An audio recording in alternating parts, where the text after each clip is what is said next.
తెలంగాణ రైతులకు రేవంత్ సర్కార్ good news చెప్పింది. నేడు రైతు భరోసా నిధులను తెలంగాణ ప్రభుత్వం విడుదల చేయబోతోంది. రేపు రైతుల ఖాతాల్లో ప్రభుత్వం ఈ డబ్బును జమ చేయబోతోంది. తొలి విడతలో ఎకరం భూమి ఉన్న వారికి ఈ సాయాన్ని అందించబోతున్నారు. 2 పంటల సీజన్లకు ఎకరానికి 6,000 చొప్పున సాయం అందించబోతున్నారు. తొలి విడతలో మొత్తం 70 లక్షల మంది రైతుల ఖాతాల్లో 3,590 కోట్లు జమ కాబోతున్నాయి. 20 రోజుల తర్వాత రెండో విడతలో మరొక 2,650 కోట్లు, ఏప్రిల్ నెలాఖరున మూడో విడతలో 2,760 కోట్లు విడుదల కాబోతున్నాయి. అయితే ఎప్పటి నుంచో రైతులు ఈ డబ్బు కోసం వెయిట్ చేస్తూ వస్తున్నారు. చాలా సందర్భాల్లో డిలే అవుతూ రావడాన్ని మనం చూసాం. గత 4-5 నెలలుగా ఇదిగో అదిగో అని చెప్తూ వస్తున్నారు, బట్ డిలే అవుతూ వస్తుంది. మొత్తం మీద రైతు భరోసా నిధుల విడుదలకు ఇక ప్రభుత్వం పూర్తి స్థాయిలో సిద్ధమైంది. మొత్తం 1.5 కోట్ల ఎకరాలకు మొత్తం సాయం చేయబోతుంది తెలంగాణ ప్రభుత్వం. దీనికోసం 9,000 కోట్లను ఇప్పటికే ప్రభుత్వం సమకూర్చుకున్నట్లుగా తెలుస్తోంది. సాయంత్రం 4 గంటలకు ఉప ముఖ్యమంత్రి భట్టి, అలాగే వ్యవసాయ మంత్రి తుమ్మల, ఇతర మంత్రుల సమక్షంలో సీఎం వీటిని విడుదల చేయబోతున్నట్లుగా తెలుస్తోంది. మధు జాయిన్ అవుతున్నారు, మా ప్రతినిధి. మధుని అడిగి మరిన్ని డీటెయిల్స్ తెలుసుకుందాం. మధు, మొత్తం మీద రైతు భరోసా నిధులు జమ అవుతున్నాయి రైతులకి. ముందుగా 1 ఎకరం వాళ్ళకి రిలీజ్ చేస్తామంటున్నారు, రేపు పడతాయి అంటున్నారు. తర్వాత విడతల వారీగా మరొక 2 విడతల్లో రిలీజ్ చేస్తామని చెప్తున్నారు. సో ఓవరాల్గా డీటెయిల్స్ ఏంటి? ఈ మొత్తం మీద రైతు భరోసా రావడం పట్ల ఇటు రైతుల్లో ఎలాంటి రెస్పాన్స్ వస్తుంది? అట్ ది సేమ్ టైం ఇప్పుడు ప్రతిపక్షాల నుంచి చాలా విమర్శలు ఉన్నాయి, ముఖ్యంగా బీఆర్ఎస్ నుంచి విషయంలో. సో ఎలా ఉంది ప్రజెంట్ కండిషన్? మొత్తానికి రైతు భరోసాకి క్లియరెన్స్ వస్తున్నట్టుగా చాలా స్పష్టంగా ఉంటుంది. ఈ రోజు ముఖ్యమంత్రి చేతుల మీదుగా సిద్దిపేట నుంచి, నర్మేట మండలం నుంచి ఆయన రైతు భరోసా డైరెక్ట్ గా అకౌంట్ లో పడేలాగా దీనికి సంబంధించినటువంటి ఏర్పాట్లు చేశారు. దాదాపు 1 కోటి ఎకరాలకు పైగా సాయం అందించేందుకు 9,000 కోట్లను ప్రభుత్వం ఆల్రెడీ రెడీ చేసుకుంది. ప్రభుత్వం దగ్గర నిధులు ఉన్నాయి. ఈ పథకం కింద మొత్తం 1,50,00,000లకు సంబంధించిన ఎకరాలకు పెట్టుబడి సహాయం అందించడానికి సిద్ధంగా ఉంది.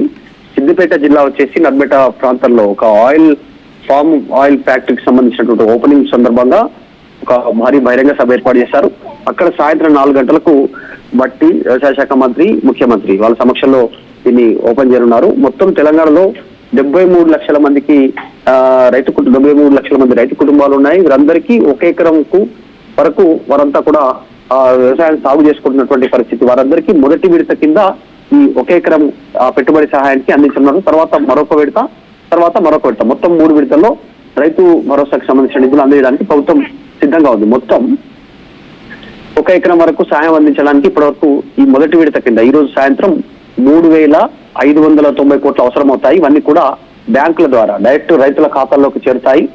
ఆదివారం సెలవైనప్పటికీ కూడా దీనికి సంబంధించినటువంటి ఏర్పాట్లు చేశారు. సో అకౌంట్ లో జమ అయ్యేది మాత్రం సోమవారం జమ అయ్యేటువంటి పరిస్థితి కనిపిస్తా ఉంది. ప్రస్తుతానికి మాత్రం 20 రోజుల తర్వాత రెండో విడత కింద 2,650 కోట్లు జమ చేయనున్నారు. ఇదే రైతు భరోసా కింద పెట్టుబడి సహాయం. మూడో విడతలు వచ్చేసి 2,760 కోట్లు, మొత్తం 9,000 కోట్లను జమ చేయడానికి ప్రభుత్వం సిద్ధంగా ఉంది. ఈ రోజు అత్యంత ప్రతిష్టాత్మకంగా ఈ స్కీమ్ కి సంబంధించిన విషయంలో, అంటే ప్రతిపక్షాల ఆరోపణలు చేస్తా ఉన్నాయి, ఒక పక్క అసెంబ్లీ నడుస్తా ఉంది, లేవనెత్తేటువంటి అవకాశం ఉంది. ఇది రైతు బంధు కాదు, రాహుల్ బంధు అనేటువంటి ఒక స్లోగన్ తో బీఆర్ఎస్ అసెంబ్లీ ముట్టడి కార్యక్రమాలు చేసుకుంది, ర్యాలీలు నిర్వహిస్తా ఉంది. అసెంబ్లీలో కూడా దీనికి సంబంధించి మాట్లాడుతూ ఉన్నటువంటి పరిస్థితి. కాబట్టి దీనిపైన కాస్త మరింత విమర్శలు రాకముందుకే ఈ రోజు అసెంబ్లీ సమావేశాల జరుగుతున్న నేపథ్యంలోనే ముందుగానే ప్రకటించింది. ఈ రోజు దీనికి సంబంధించిన స్కీమ్ ఓపెన్ కానున్నటువంటి నేపథ్యంలో కాస్త రైతులు ఎదురు చూస్తున్నటువంటి చాలా రోజుల నిరీక్షణకి పులి స్టాప్ పడేటువంటి అవకాశం ఉంది. దీంట్లో ప్రతిపక్షాల ఆరోపణలు చేస్తా ఉన్నాయి ఏంటంటే, పెట్టుబడి సహాయం అనేటువంటిది రైతు పంట వేసేటువంటి సమయంలో అందాలి, పంట వేసిన తర్వాత ఇన్ని రోజులకు ఇస్తే అది దేనికి ఉపయోగపడుతుంది, దాని రైతు బంధు అనేటువంటి దాని పేరు సాధకమే ఉండదు అనేటువంటి ఒక విమర్శలు అయితే చేస్తా ఉన్నారు. కానీ మొత్తానికి ప్రభుత్వం నిధులనేమితో సతమతం అవుతా ఉంది. నిధులు సమకూర్చుకున్న తర్వాత ఈ రోజు సంబంధించినటువంటి రైతు భరోసా కింద స్కీమ్ ఈ రోజు మళ్ళొకసారి రైతుల అకౌంట్ డబ్బులు పడడానికి మొదటి విడత కింద ఎకరం వరకు ఏర్పాట్లు చేస్తున్నారు.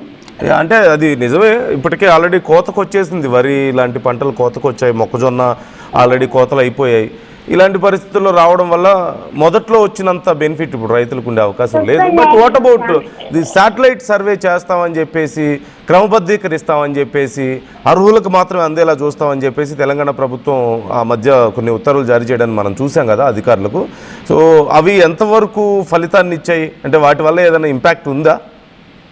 యాక్చువల్గా కాంగ్రెస్ అధికారంలోకి రాగానే మొదటి నుంచి విమర్శలు, అంటే బీఆర్ఎస్ పార్టీ అధికారంలో ఉన్నప్పుడు చేసినటువంటి విమర్శలు, పెట్టుబడి సహాయం అనేటువంటిది నిజంగా సాగు చేసేటువంటి రైతులకు ఇవ్వాలనేటువంటి విమర్శలు చేసింది. వీళ్ళు అధికారంలోకి వచ్చిన తర్వాత మేము దాన్ని మారుస్తాం, ఎవరైతే వ్యవసాయంలో సాగు చేస్తారో ఎంత మేర భూమి సాగు చేస్తారో అంత మేర భూమికి మాత్రమే పెట్టుబడి సహాయం ఇస్తాం. 50 ఎకరాలు ఉన్నా 20 ఎకరాలు ఉన్నా సాగు చేయకుండా వారికి పెట్టుబడి సహాయం అందించడానికి ప్రభుత్వం ఎందుకు ముందుకు రావాలి, ప్రజాధనం ముఖ్యంగా ట్యాక్స్ డబ్బును వృధా చేయాల్సినటువంటి అవసరం లేనటువంటి స్టేట్మెంట్ చేశారు. కానీ తర్వాత జరిగినటువంటి పరిణామాల నేపథ్యంలో వరుసగా ఉప ఎన్నికలు, అసెంబ్లీ తర్వాత పార్లమెంట్ తర్వాత కంటోన్మెంట్ ఉప ఎన్నిక, తర్వాత జూబ్లీహిల్స్ ఉప ఎన్నిక, సర్పంచ్ ఎన్నికలు, next GHMC, next ZPTC MPTC ఎన్నికలు, ఇవన్నీ ఉన్న నేపథ్యంలో కాస్త వెనకడుగు వేస్తూ వస్తా ఉంది ప్రభుత్వం. మేబీ జెడ్పీటీసీ ఎంపీటీసీ జిహెచ్ఎంసీ ఎన్నికలు అయిపోయిన తర్వాత అది కంప్లీట్ చేసే అవకాశం ఉంది. ఇప్పటికే శాటిలైట్ సర్వే అంటూ ఒక నిర్ణయం తీసుకుంది.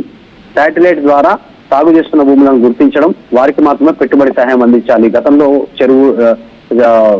చెలకలు, గుట్టలు, రియల్ ఎస్టేట్ భూములు, సాగు చేయనటువంటి పొలాలకు ఇవ్వద్దు అనేటువంటి నిర్ణయం తీసుకున్నారు.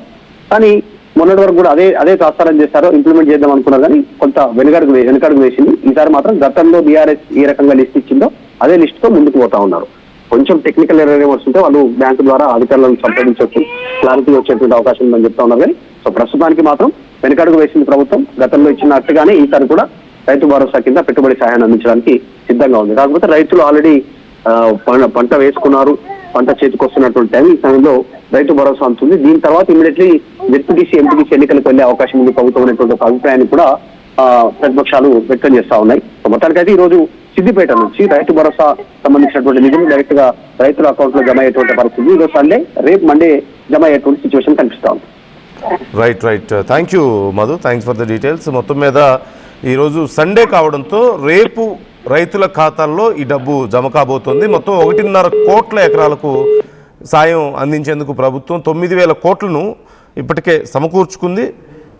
ఈరోజు సాయంత్రం 4 గంటలకి సభ ఉంది. ఆ సభలో ఉప ముఖ్యమంత్రి భట్టి, వ్యవసాయ మంత్రి తుమ్మల, మరి కొంతమంది మంత్రులు కూడా పాల్గొనబోతున్నట్లుగా తెలుస్తోంది.